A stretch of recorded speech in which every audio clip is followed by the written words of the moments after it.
یقین دارم تو هم من را تجسم می کنی گاهی.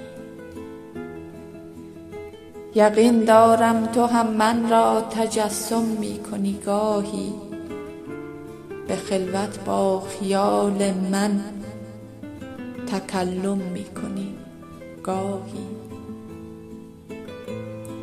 هر آن لحظه که پیدا می شوی از دور مثل عشق، به ناگه دست و پای خویش را گم می کنی گاهی.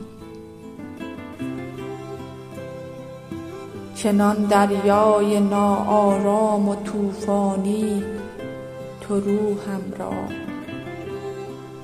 اسیر موج‌های پرتلاطم می کنی گاهی. دلم پر می شود از اشتیاق و خواهشی شیرین، در آن لحظه که نامم را ترنم می کنی گاهی. همه شعر و غزل‌های پر احساس مرا با شوق، همه شعر و غزل‌های پر احساس مرا با شوق تو می خوانی و زیر لب تبسم می کنی گاهی. تو هم مانند من لبریزی از شور جنون عشق،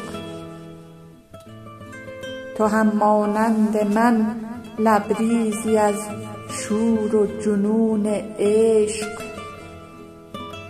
یقین دارم تو هم من را تجسم می کنی گاهی، تو هم من را تجسم می کنی